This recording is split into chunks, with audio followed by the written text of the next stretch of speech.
Hello everyone, welcome back to my channel. So today we are going to discuss about the topic leverages in which we will discuss operating, financial and combined leverage और उसके बाद हम discuss करेंगे financial break even point and indifference level क्या होता है। काफ़ी छोटे और इजी टॉपिक हैं, सो हम स्टार्ट करते हैं। बट अगर आपने चैनल को अभी तक सब्सक्राइब नहीं किया है तो डू सब्सक्राइब माई चैनल, और अगर आपके फ्रेंड्स जो भी रिलेटिव्स हैं अगर प्रिपेयर कर रहे हैं तो उन्हें शेयर भी करें। So UGC NET JRF management code 17 का सिलेबस हम कवर कर रहे हैं। पेपर 2 की हमारी 3 यूनिट पूरी हो चुकी हैं, 4th यूनिट भी ऑलमोस्ट कंप्लीट होने ही वाली है। ये हमारी मिड में चल रही है तो हम ऑलमोस्ट 2 या 3 दिन में उसे भी कंप्लीट कर लेंगे। देन हम यूनिट 5th को स्टार्ट करेंगे। सो आज के टॉपिक के साथ हम शुरू करते हैं। तो सबसे पहले लिवरेजेस होती क्या है, आपको पता होना चाहिए कि आपकी ऑर्गेनाइजेशन में 2 तरीके की कॉस्ट होती हैं, variable cost and fixed cost. अब वेरिएबल कॉस्ट क्या होती है? ऐसी कॉस्ट जो आपकी सेल्स के साथ या आपकी प्रोडक्शन के साथ इंक्रीज़ या डिक्रीज़ होती है। अगर आपकी प्रोडक्शन इंक्रीज़ हो रही है, फॉर एग्जांपल अभी आप 1000 यूनिट बना रहे हो तो आपकी जो वेरिएबल कॉस्ट है वो है 500। अगर आपने 2000 यूनिट बनाई तो आपकी वेरिएबल कॉस्ट हो जाएगी 1000। यानी कि जो आपकी यूनिट के इंक्रीज़ होने के साथ इंक्रीज़ होगी या यूनिट के डिक्रीज़ होने के साथ डिक्रीज़ होगी उसे हम बोलते हैं variable cost. But fixed cost name he suggest करे जो फिक्स रहती है। फॉर एग्जांपल रेंट है, आपने एक एरिया ले लिया जहाँ पे आप प्रोडक्शन करोगे, उसका रेंट आ रहा है आपका 15,000। तो चाहे आप वहाँ पे सारा दिन काम करो तब भी आपको 15,000 ही देना पड़ेगा, चाहे आप महीने में सिर्फ 15 दिन काम करो रेंट आपको 15,000 ही देना पड़ेगा। तो आपकी वर्किंग से, आपकी प्रोडक्टिविटी या आपकी सेल्स से जिस कॉस्ट पे कोई इम्पैक्ट नहीं पड़ता वो हमारी क्या होती है? Fixed cost. यानी कि वो सेम रहेगी, कॉन्स्टेंट रहेगी, चाहे हम कितनी ही प्रोडक्टिविटी करें, उसे हम बोलते हैं फिक्स्ड कॉस्ट। ये मैंने आपको इसीलिए बताया है क्योंकि हमारा लिवरेजेस है वो फिक्स्ड कॉस्ट पे ही डिपेंड करता है। सो आपको क्लियर हुआ होगा ना कि हमारी ऑर्गेनाइजेशन में 2 तरीके की कॉस्ट होती है, variable cost and fixed cost. Variable cost क्या है? जो हमारी प्रोडक्टिविटी या फिर आउटपुट के साथ क्या होती है? इंक्रीज़ या डिक्रीज़ होती है कि अगर आउटपुट इंक्रीज़ हो रहा है तो ये भी इंक्रीज़ होगी, अगर आउटपुट डिक्रीज़ हो रहा है तो ये भी डिक्रीज़ होगी। बट हमारी फिक्स्ड कॉस्ट क्या है? चाहे आउटपुट इंक्रीज़ हो या डिक्रीज़ हो, वो क्या होती है? कॉन्स्टेंट बनी रहती है, उसमें कोई भी चेंज नहीं आता। अब लेवरेज क्या है? एक ऑर्गेनाइजेशन के अंदर कितनी एबिलिटी है कि वो ऐसी चीज़ों को यूज़ करे जिसमें फिक्स्ड कॉस्ट आती हैं, कि वो इन टर्म्स को, उन फंड्स को, उन वर्किंग को यूज़ करे जिससे हमारी फिक्स्ड कॉस्ट जनरेट होती है। अगर एक ऑर्गेनाइजेशन के पास कोई भी फिक्स्ड कॉस्ट नहीं है, यानी कि कोई भी ऐसी चीज़ नहीं है ऑर्गेनाइजेशन के अंदर जो फिक्स्ड कॉस्ट जनरेट करती हो, तो उस ऑर्गेनाइजेशन की लिवरेज नहीं है, तो उस ऑर्गेनाइजेशन के अंदर ज़ीरो लिवरेज है। बिकॉज लिवरेज तभी होती है जब क्या होगी? फिक्स्ड कॉस्ट होगी। सो लिवरेज हमारी क्या करती है? डायरेक्टली फिक्स्ड कॉस्ट से रिलेट करती है। सो लिवरेज क्या है? एक एबिलिटी ऑफ अ फर्म कि वो कितनी फिक्स्ड कॉस्ट बियर कर सकती है। अब ऑर्गेनाइजेशन के अंदर कैसे कैसे फिक्स्ड कॉस्ट हो सकती है कि जब वो ऑपरेशंस कर रही हो तो रेंट उसे देना पड़ता है, ये एक फिक्स्ड कॉस्ट है। या फिर जो एक और लैंड वो खरीदेगी उसकी जो कॉस्ट आएगी वो एक फिक्स्ड कॉस्ट है। सो ऑपरेशंस के टाइम हो सकती है।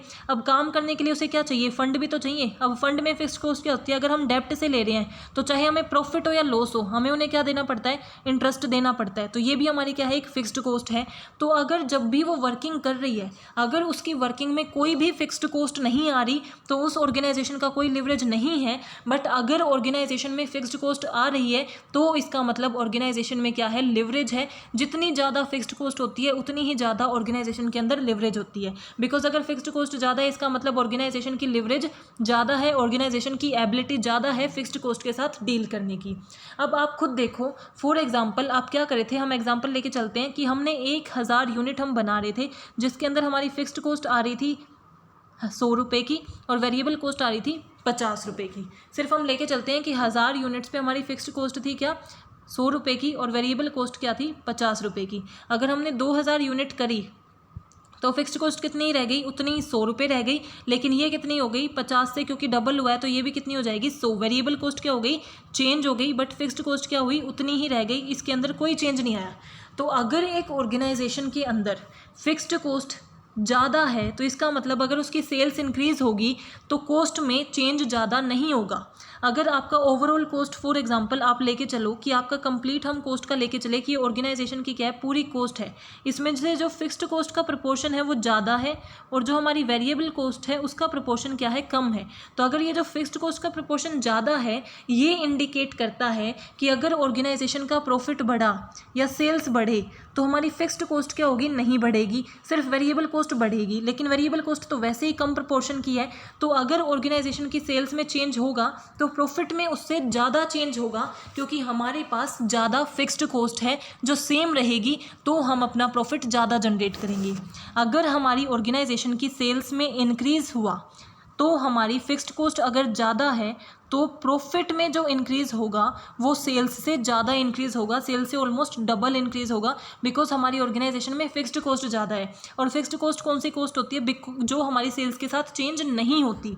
ये अगर आपको समझ आ गया ना जो मैं अभी बोल रही हूँ, तो आपको पूरा टॉपिक आ गया। और इसके अंदर अगर आप डाउट में रह गए तो आप फिर डाउट में ही रह जाओगे। इसलिए प्लीज़ ध्यान से अगेन समझो कि अगर हमने सेल्स की और उस सेल्स में उस ऑर्गेनाइजेशन में सेल कर रहे हैं जहाँ पे फिक्स्ड कॉस्ट ज़्यादा है, तो पहले ये सिर्फ इतने कॉन्सेप्ट को समझो। सेल्स और फिक्स्ड कॉस्ट का क्या रिलेशन होता है? सेल्स के इंक्रीज़ होने या डिक्रीज़ होने से फिक्स्ड कॉस्ट के ऊपर कोई इम्पैक्ट नहीं आता, वो जितनी थी उतनी ही रहेगी। इसका मतलब सेल्स बढ़ी फिर भी हमारी कॉस्ट क्या है? नहीं बढ़ी, कॉस्ट उतनी ही रह गई, तो आपको मतलब प्रॉफिट ज़्यादा होगा, राइट। तो अगर एक ऑर्गेनाइजेशन के अंदर फिक्स्ड कॉस्ट ज़्यादा है तो उसकी सेल्स के इंक्रीज़ होने पे उसके जो प्रॉफिट में इंक्रीज़ होगा वो क्या होगा? उससे भी ज़्यादा इंक्रीज़ होगा, उससे भी डबल इंक्रीज़ होगा। जो प्रपोर्शन होगा सेल्स के इंक्रीज़ होने का वो उससे बहुत ज़्यादा होगा। उसी को हम क्या बोलते हैं? Leverage. Variable cost varies proportionately with the volume of sales varies fixed cost remain constant, कि सेल्स के साथ फिक्स्ड कॉस्ट वैसी ही रहती है बट वेरिएबल कॉस्ट चेंज होती है। If a firm is not required to pay any fixed cost, तो उसकी कोई लिवरेज नहीं है। तो लिवरेज का मीनिंग आपको समझ आ गया होगा कि लिवरेज क्या है, कि वो एक ऑर्गेनाइजेशन कितनी फिक्स्ड कॉस्ट पे करती है, कितनी उसकी एबिलिटी है फिक्स्ड कॉस्ट पे करने की, वो लिवरेज होती है। और लिवरेज डायरेक्टली सीधा फिक्स्ड कॉस्ट से रिलेट करती है। High degree of leverage implies that there will be large change in the earning due to the relatively small change in the sales, कि अगर हमारी सेल्स जो है वो थोड़ी सी चेंज हुई, थोड़ी सी इंक्रीज़ हुई, कि पहले हम 1000 कर रहे थे तो अब हम क्या कर रहे हैं? 1200 की सेल्स कर रहे हैं। तो फिक्स्ड कॉस्ट अगर हमारी ज़्यादा है, कि 80% तो ऑर्गेनाइजेशन की फिक्स्ड कॉस्ट ही है, तो वो पहले भी 500 थी अब भी 500 है, तो कोई चेंज नहीं है। अब 1000 में से 500 गए, कितने बचे हमारे पास? सिर्फ 500। लेकिन 1200 में से 500 गए तो हमारे पास कितने बचे? 700। कि जो हमारी सेल्स में चेंज हुआ है उससे ज़्यादा चेंज हमारी किस में होगा?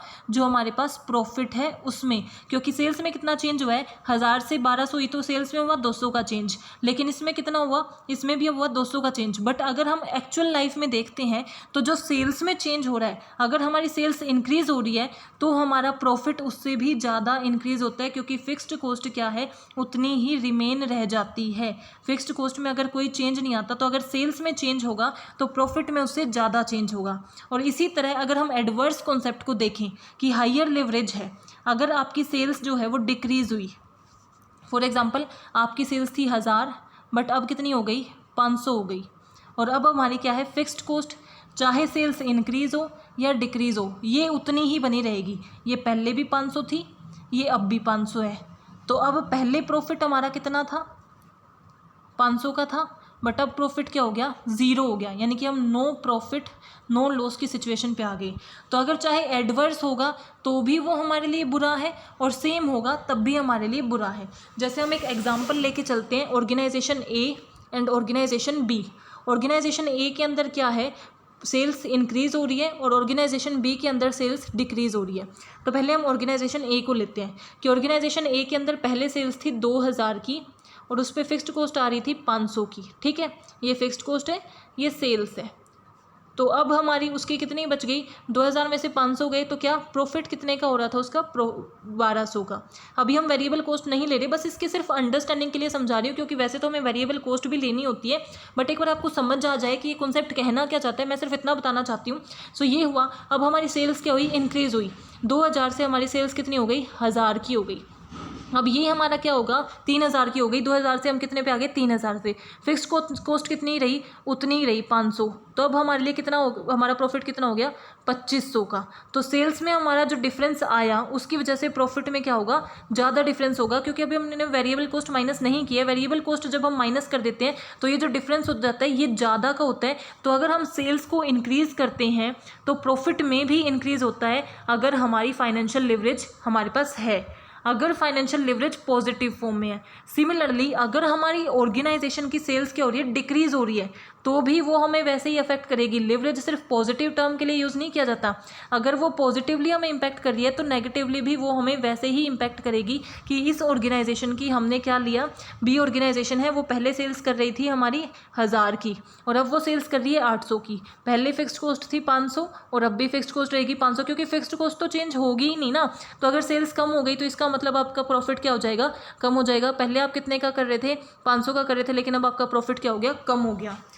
सो यही ये बताते हैं कि अगर फाइनेंशियल लिवरेज में इंक्रीज़ या हमारी ऑर्गेनाइजेशन की लिवरेज में इंक्रीज़ या डिक्रीज़ होता है तो उसका इम्पैक्ट डायरेक्टली किस पे पड़ता है, हमारे प्रॉफिट पे पड़ता है। अगर हमारी सेल्स इंक्रीज़ होती है तो प्रॉफिट ज़्यादा इंक्रीज़ होगा और अगर सेल्स डिक्रीज़ होती है तो प्रॉफिट और ज़्यादा डिक्रीज़ होगा। तो इसका मतलब बहुत ज़्यादा एडवर्स में पहुंच जाएंगे या फिर बहुत ज़्यादा फेवरेबल हम पे इम्पैक्ट डालेगा अगर एक ऑर्गेनाइजेशन के अंदर क्या है, लिवरेज है, यानी कि फिक्स्ड कॉस्ट है।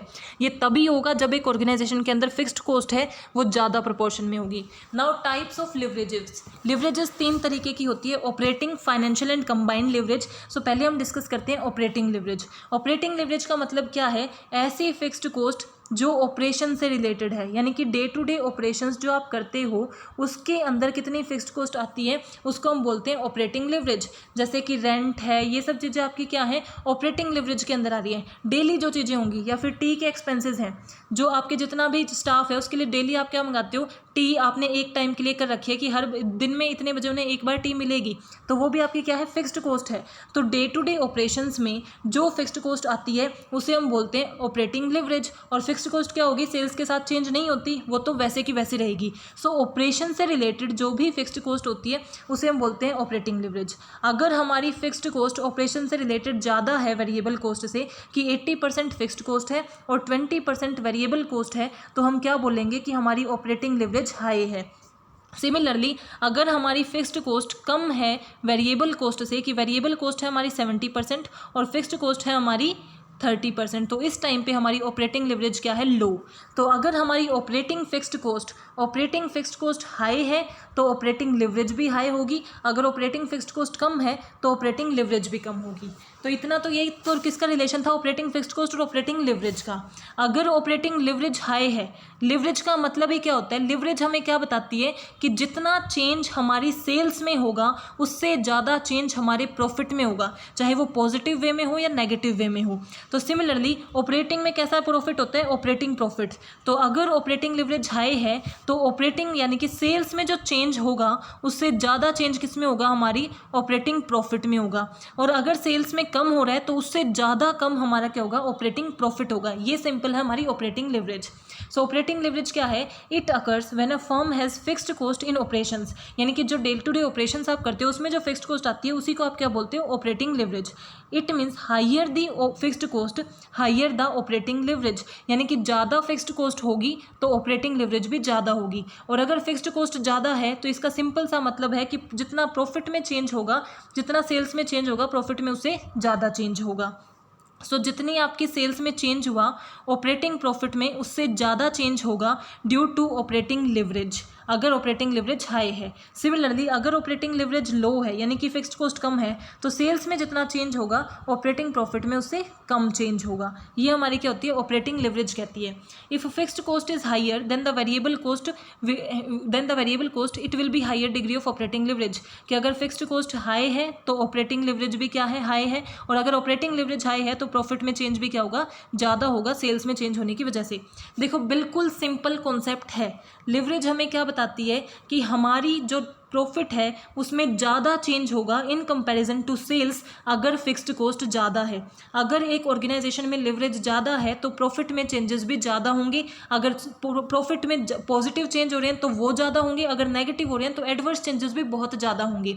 और ऑपरेटिंग लिवरेज किसकी बात करता है, जो ऑपरेटिंग फिक्स्ड कॉस्ट होती है, यानी कि ऑपरेशंस के टाइम जो फिक्स्ड कॉस्ट आ रही है। तो अगर ऑपरेशन में फिक्स्ड कॉस्ट ज़्यादा है तो ऑपरेटिंग लिवरेज ज़्यादा है, और अगर ऑपरेटिंग लिवरेज ज़्यादा है तो क्या होगा, प्रॉफिट में ज़्यादा चेंज होगा सेल्स में चेंज होने की अकॉर्डिंग। सो ऑपरेटिंग लिवरेज का फॉर्मूला क्या होता है, contribution divided by operating profit. Contribution हम कैसे निकालते हैं, sales minus variable cost is equal to contribution, और sales minus variable cost minus fixed cost is equal to operating profit. इस फॉर्मूले से हम अपनी ऑपरेटिंग लिवरेज निकाल सकते हैं। और ऑपरेटिंग लिवरेज की अगर हमें डिग्री निकालनी है तो डिग्री कैसे निकालते हैं, percentage change in operating profit divided by percentage change in sales, कि सेल्स में चेंज होने से ऑपरेटिंग प्रॉफिट में कितना चेंज आ रहा है। यही तो हमें लिवरेज क्या बताती है, सेल्स में चेंज होने से प्रॉफिट में कितना चेंज आ रहा है, सेल्स के इंक्रीज होने से प्रॉफिट कितनी इंक्रीज हो रहा है, या सेल्स के डिक्रीज होने से प्रॉफिट कितना डिक्रीज हो रहा है। ये मैं बड़े क्यों बना रही हूँ, क्योंकि जितना इसमें चेंज होता है उससे ज़्यादा चेंजेस इसमें होता है, चाहे वो पॉजिटिव हो या नेगेटिव हो। सो अगर हमारे सिर्फ ऑपरेटिंग लिवरेज बात करेंगे तो वो क्या बताएगी, सेल्स में चेंज होने से ऑपरेटिंग प्रॉफिट में कितना चेंज हो रहा है, ऑपरेटिंग प्रॉफिट में कितनी कम या ज़्यादा हो रही है। सो वो percentage change in operating profit divided by percentage change in sales. हमारी ये ऑपरेटिंग लिवरेज कहाँ कहाँ यूजफुल होती है, ताकि हम ये आइडेंटिफाई कर सकें कि हमें कौन सी टेक्नोलॉजी यूज़ करनी है प्रोडक्शन के लिए, लेबर इंटेंसिव को यूज़ करना है या कैपिटल इंटेंसिव को यूज़ करना है। कैपिटल इंटेंसिव यानी कि मशीनरी वगैरह को यूज़ करना है, तो इसमें हमारी फिक्स्ड कॉस्ट क्या होगी, ज़्यादा होगी, यानी कि ऑपरेटिंग लिवरेज ज़्यादा होगी। अगर हम ऑपरेटिंग लिवरेज कम रखना चाहते हैं तो हमें लेबर इंटेंसिव को यूज़ करना चाहिए। फिक्सेशन ऑफ सेलिंग प्राइस, कि हमारे प्रोडक्ट को किस प्राइस पे सेल करेंगे वो हम आइडेंटिफाई कर सकते हैं। क्यों, क्योंकि हमें पता चल जाएगा कि हमारी लिवरेज कितनी है, कॉस्ट कितनी है। कॉस्ट की बेस पे ही तो हम क्या करते हैं, अपने प्रोडक्ट का प्राइस डिसाइड करते हैं कि हमने उस पर कितना पैसा खर्च किया, प्लस कर देते हैं अपने प्रॉफिट मार्जिन को और अपने प्राइस को डिसाइड कर देते हैं। ये हमें क्या बताती है, बिजनेस रिस्क बताती है। बिजनेस रिस्क यानी कि जो ऑपरेशन से रिलेटेड रिस्क है, तो ऑपरेटिंग रिलेटेड तो हमारे डे टू डे ऑपरेशन से ही रिलेट करते हैं, तो ये हमें आइडेंटिफाई करके बताती है कि हमारे बिजनेस में कितना रिस्क है। और ये यूजफुल है अंडरस्टैंड करने में कि ऑपरेटिंग प्रॉफिट में कितना चेंज आ रहा है, बिकॉज ये डिग्री ही क्या है, चेंज इन ऑपरेटिंग प्रॉफिट को डिटरमाइन करती है कि सेल्स में चेंज होने से ऑपरेटिंग प्रॉफिट में कितना चेंज आया। सेकेंड इज फाइनेंशियल लिवरेज, कि हमने क्या देखा कि ऑपरेटिंग लिवरेज क्या होती है, कि हमारे फिक्स्ड कॉस्ट की वजह से हमारा जो प्रॉफिट है वो ज़्यादा चेंज होता है इन कंपैरिजन टू सेल्स। अगर हम ऑपरेटिंग लिवरेज की बात करते हैं तो ऑपरेटिंग प्रॉफिट आ जाता है। फाइनेंशियल लिवरेज क्या है, क्योंकि ऑपरेटिंग लिवरेज में कौन सी फिक्स्ड कॉस्ट थी, जो डे टू डे ऑपरेशंस में। फाइनेंशियल लिवरेज में फिक्स्ड कॉस्ट कौन सी होगी, जो फंड से रिलेटेड होगी, फाइनेंस से रिलेटेड होगी। एक ऑर्गेनाइजेशन को फाइनेंस की रिक्वायरमेंट होती है, मनी की रिक्वायरमेंट होती है। अब वो मनी वो कहाँ से अरेंज कर सकती है, डेब्ट से लेके आ सकती है, इक्विटी से लेके आ सकती है, या प्रेफरेंस से लेके आ सकती है। इक्विटी का कोई भी परमानेंट वो नहीं होता कि हमें इन्हें देना ही पड़ता है, इसके लिए कोई ऑब्लिगेशन नहीं होती। प्रॉफिट होता है तो दे देते हैं, प्रॉफिट नहीं होता तो नहीं देते। लेकिन इन दोनों में हमारी क्या होती है, एक फिक्स्ड कॉस्ट होती है कि इसे फिक्स्ड प्रेफरेंस को इसको डिविडेंड देना पड़ेगा और उसे फिक्स्ड इंटरेस्ट हमें हर साल देना पड़ेगा। तो ये दोनों क्या है, हमारी फिक्स्ड कॉस्ट है। तो अगर एक ऑर्गेनाइजेशन के अंदर डेब्ट एंड प्रेफरेंस ज़्यादा है तो इसका मतलब उसकी फाइनेंशियल लिवरेज ज़्यादा है, क्योंकि उसे फिक्स्ड कॉस्ट ज़्यादा देनी पड़ेगी, इंटरेस्ट हर साल देना होता है, चाहे प्रॉफिट हो या लॉस हो। So it is arise an account of existence of fixed interest और fixed preference dividend bearing securities in the total capital structure, कि जो ओवरऑल कैपिटल स्ट्रक्चर है उसमें से डेब्ट और प्रेफरेंस शेयर होल्डर का कितना प्रोपोर्शन है। अगर ज़्यादा प्रोपोर्शन है तो फाइनेंशियल लिवरेज ज़्यादा है, अगर कम प्रोपोर्शन है, ज़्यादा एरिया इक्विटी के पास है, तो हमारी फाइनेंशियल लिवरेज क्या है, कम है। Financial leverage is created on account of freezing of capital from those sources which has fixed return, यानी कि हम कैपिटल कहाँ से अरेंज कर रहे हैं, उन सोर्सेज से जिनको हमें क्या देने पड़ते हैं, फिक्स्ड रिटर्न, जैसे कि डेब्ट और प्रेफरेंस। अगर हम इन्हें ज़्यादा रखते हैं तो हमारी फाइनेंशियल लिवरेज क्या है, ज़्यादा है। और अगर हम इन्हें कम रखते हैं, हमारी ये जो कॉस्ट है ये कम होती है, तो हम क्या करते हैं, उसे फाइनेंशियल लिवरेज कम है। सो फाइनेंशियल लिवरेज ज़्यादा और कम कब होती है, अगर फिक्स्ड कॉस्ट वाली सिक्योरिटीज़ हमारे पास हैं तो फाइनेंशियल लिवरेज ज़्यादा है, अगर फिक्स्ड कॉस्ट वाली सिक्योरिटीज़ हमारे पास नहीं है कैपिटल स्ट्रक्चर में तो फाइनेंशियल लिवरेज कम है। अब जो हमारी फाइनेंशियल लिवरेज है वो क्या बताती है, वो हमें डिटरमाइन करती है, उसका फॉर्मूला क्या है, EBIT, या फिर आप इसे क्या बोल सकते हो, operating profit divided bye EBT, earning before tax.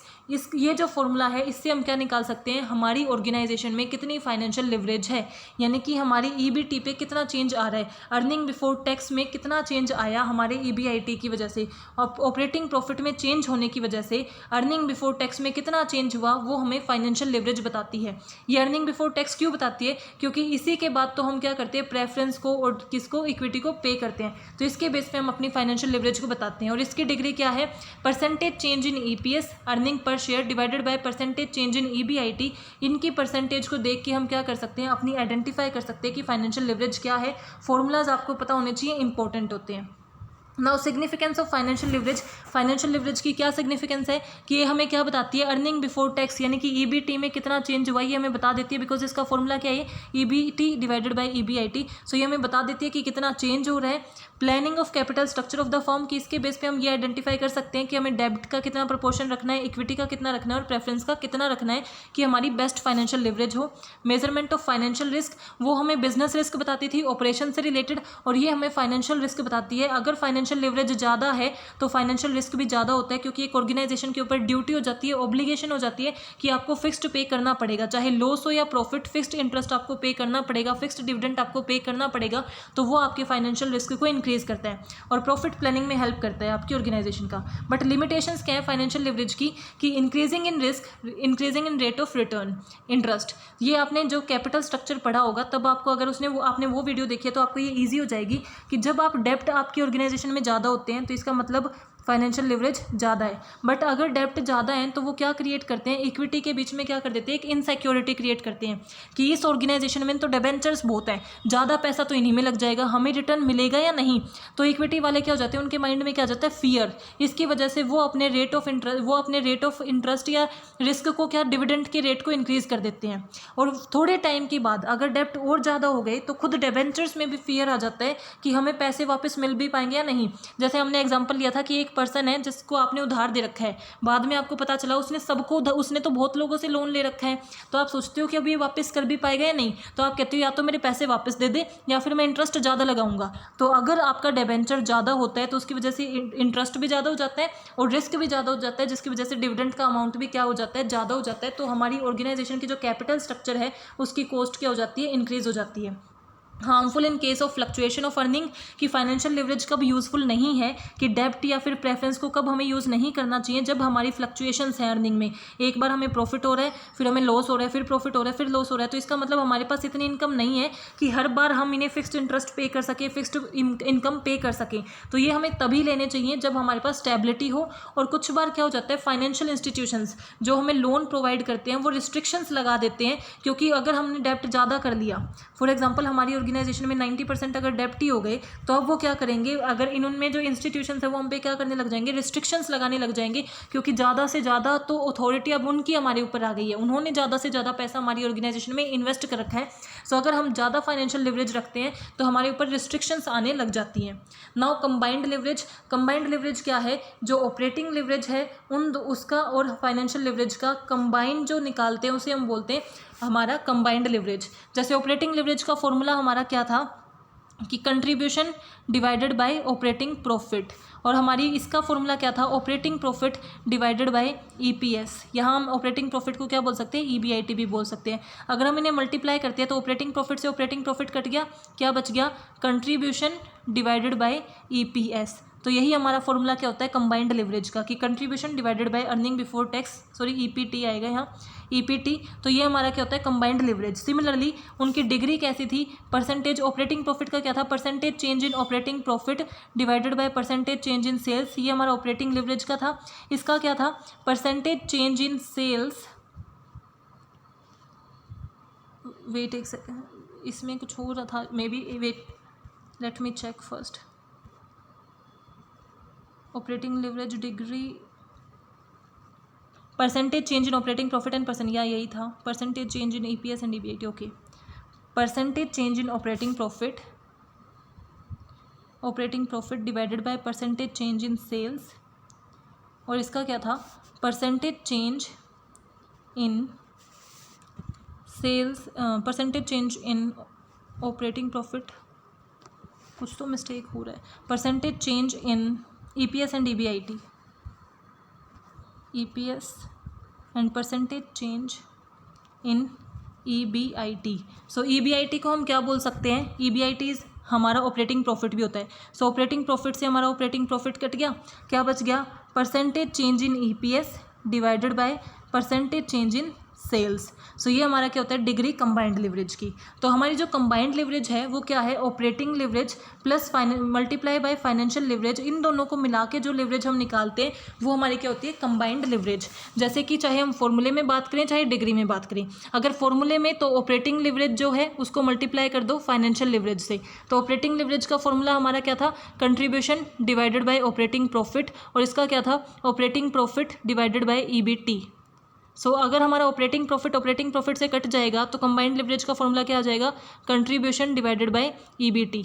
सो हमारा यही फॉर्मूला है, कंट्रीब्यूशन डिवाइडेड बाय ईबीटी। सो इन दोनों के मल्टीप्लिकेशन से हमारा क्या आ गया, फॉर्मूला आ गया। सिमिलरली अगर हमें डिग्री निकालनी है तो डिग्री निकालने के लिए क्या करेंगे, जो ऑपरेटिंग लिवरेज की और फाइनेंशियल लिवरेज की डिग्री थी उसके थ्रू करेंगे। सो ऑपरेटिंग लिवरेज की डिग्री क्या थी, percentage change in operating profit divided by percentage change in sales, की सेल्स के चेंज होने से ऑपरेटिंग प्रॉफिट में क्या चेंज आ रहा है, और किससे मल्टीप्लाई कर देंगे, फाइनेंशियल लिवरेज की। तो ये क्या थी, परसेंटेज चेंज इन ईपीएस यानी कि अर्निंग पर शेयर में कितना चेंज आ रहा है, divided by percentage change in operating profit. So operating profit से फिर से ऑपरेटिंग प्रॉफिट कट गया तो क्या बच गया, percentage change in EPS divided by percentage change in sales, जो हमारा कंबाइंड लिवरेज की डिग्री है। सो कंबाइंड लिवरेज क्या बताती है, ओवरऑल लिवरेज एक ऑर्गेनाइजेशन का बताती है जो ऑपरेटिंग और फाइनेंशियल लिवरेज दोनों को कंसिडर करती है। इससे हम क्या कर सकते हैं, आइडेंटिफाई कर लेते हैं कि ओवरऑल ईपीएस में हमारा कितना चेंज आया है, टोटल रिस्क कितना है, बिजनेस प्लस फाइनेंशियल रिस्क दोनों को आइडेंटिफाई करती है और हेल्पफुल करती है कि हम एक गुड कॉम्बिनेशन रखें, ऑपरेटिंग प्लस फाइनेंशियल लिवरेज का बेस्ट कॉम्बिनेशन हमारे पास हो। देन कंप्यूटेशन ऑफ ईपीएस, कि हम ईपीएस कैसे कंप्यूट करते हैं ये आपको पता होना चाहिए। इस पे क्वेश्चंस आते हैं कि ये किस तरीके, ये टेबल कैसे होती है, कि किस चीज़ से क्या निकलता है। तो सबसे पहले हमारे पास होती है सेल्स। सेल्स में से जब हम वेरिएबल कॉस्ट को माइनस करते हैं, वेरिएबल कॉस्ट कौन सी, सेल्स के इंक्रीज डिक्रीज होने पर जो कॉस्ट इंक्रीज डिक्रीज होती है उसी को हम वेरिएबल कॉस्ट बोलते हैं। तो सबसे पहले सेल्स में से जब वेरिएबल कॉस्ट को माइनस कर देते हैं तो हमारी क्या आ जाती है, फिक्स्ड कॉस्ट आ जाती है, सॉरी कंट्रीब्यूशन आ जाता है। अब कंट्रीब्यूशन क्या है, कंट्रीब्यूशन देखो फॉर्मूला यहाँ हम लिखते जाते हैं क्योंकि हम यहाँ से फॉर्मूले निकालते हैं, sales minus variable cost is equal to contribution. अब कंट्रीब्यूशन में से फिक्स्ड कॉस्ट को माइनस कर देते हैं तो earning before interest and tax, यानी कि ईबीआईटी कैसे निकलता है, ईबीआईटी भी बोल सकते हैं और क्या बोल सकते हैं, ऑपरेटिंग प्रॉफिट। तो वो कैसे निकलता है, सेल्स में से जब हम वेरिएबल कॉस्ट और एक और क्या है फिक्स्ड कॉस्ट दोनों को माइनस कर देते हैं तो हमारा क्या आ जाता है, ऑपरेटिंग प्रॉफिट आ जाता है। यानी कि अभी हमने इंटरेस्ट और टैक्स तो नहीं माइनस किया है, but earning before interest and tax, यानी कि इंटरेस्ट और टैक्स से पहले जो अर्निंग है वो हमारी क्या होती है, ईबीआईटी या ऑपरेटिंग प्रॉफिट। अब हम उसमें से क्या करेंगे, इंटरेस्ट एंड टैक्स में से अब पहले इंटरेस्ट माइनस कर देंगे तो हमारी क्या आ जाएगी, प्रॉफिट बिफोर टैक्स, या हम इसे क्या बोल सकते हैं, earning after interest but before tax. की इंटरेस्ट तो हमने निकाल दिया बट अभी टैक्स रहता है, तो वो हमारी क्या होती है, earning after interest but before tax. And उसमें से जब टैक्स भी माइनस कर देते हैं तो हमारे क्या आ जाती है, earning after tax. Earning after tax यानी कि अब हमने टैक्स दे दिया, इंटरेस्ट दे दिया, सब कुछ दे दिया, तो जो अर्निंग आफ्टर टैक्स बचती है वो दो लोगों के लिए बचती है, प्रेफरेंस और इक्विटी के लिए। अब प्रेफरेंस के पास क्या होती है, प्रिविलेज होती है कि पहले उसे प्रेफरेंस दी जाएगी पेमेंट के लिए। सो जब इसमें से हम प्रेफरेंस का डिविडेंड माइनस कर देते हैं तो वो क्या बच जाता है, प्रॉफिट फॉर इक्विटी। और प्रॉफिट फॉर इक्विटी जो है उससे जब हम अपने number of equity share holders को डिवाइड कर देते हैं उससे हमारा क्या आ जाता है, अर्निंग पर शेयर, कि हर शेयर को कितने पैसे मिलेंगे। सो आई होप आपको क्लियर हो गया होगा कि क्या है, सबसे पहले सेल्स होती है, सेल्स में से माइनस कर दिया वेरिएबल कॉस्ट तो क्या आ गई, कंट्रीब्यूशन। कंट्रीब्यूशन में से माइनस कर दी फिक्स्ड कॉस्ट तो हमारे क्या आ गई, ईबीआईटी, यानी कि sales minus variable cost is equal to contribution, sales minus variable cost minus fixed cost is equal to EBIT या फिर ऑपरेटिंग प्रॉफिट। अब ईबीआईटी में से हम क्या करते हैं, इंटरेस्ट को माइनस कर देते हैं तो हमारा क्या हो जाता है, profit before tax. Profit before tax है तो उसे हम आफ्टर टैक्स बना देंगे तो उसमें से टैक्स माइनस कर देंगे तो profit after tax. Profit after tax में से जब हम प्रेफरेंस का डिविडेंड माइनस कर देंगे तो प्रॉफिट फॉर इक्विटी बच जाएगा, और इक्विटी के प्रॉफिट से जब number of equity share holders को डिवाइड करते हैं तो वो हमारा क्या आ जाता है, अर्निंग पर share. Now financial break even point.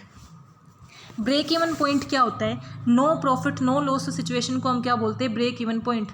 No profit no loss, it is a situation of no profit no loss. It is a border area, for example ये हमारा बॉर्डर एरिया है जहाँ पे ना तो हमें प्रॉफिट हो रहा ना लॉस हो रही, यानी कि जितनी हमारी कॉस्ट है उतना ही हमारा क्या है, अर्निंग है, तो वो हमारी क्या होती है, नो प्रॉफिट नो लॉस। जितना हमने पैसा लगाया उतना ही सिर्फ हमने कमाया, ना एक पैसा ज़्यादा ना एक पैसा कम, तो वो हमारा क्या होता है, no profit no loss situation. अगर हम उससे ऊपर है तो हमें प्रॉफिट हो रहा होता है, अगर हम उससे नीचे होते हैं तो हमें क्या होता है, लॉस हो रहा होता है। उसी सिचुएशन को हम क्या बोलते हैं, नो प्रॉफिट नो लॉस। अगर हम उसे फाइनेंशियल टर्म से देखें, फाइनेंशियल मैनेजमेंट की टर्म से देखें तो क्योंकि हमने अभी ये डिस्कस किया, तो जहाँ पे हमारा ईपीएस ज़ीरो होगा, यानी कि अर्निंग पर शेयर ज़ीरो होगी, वो हमारा क्या होगा, no profit no loss situation. यानी कि उनको ना तो कोई कुछ देना पड़ रहा है अपनी तरफ से, ना उन्हें कुछ मिल रहा है, तो वो हमारा क्या हो जाएगा, no profit no loss situation. अब वो कितनी तरीके की फॉर्म्स में हो सकता है, इन केस ऑफ ओनली इक्विटी, कि सिर्फ इक्विटी है तो ना तो उन्हें कोई इंटरेस्ट पे करना, ना ही उन्हें कुछ और पे करना, तो इक्विटी में EPS ज़ीरो कब होगा। ये टेबल इसीलिए इंपॉर्टेंट है क्योंकि सारा ब्रेक इवन पॉइंट इसी के ऊपर डिपेंड करता है।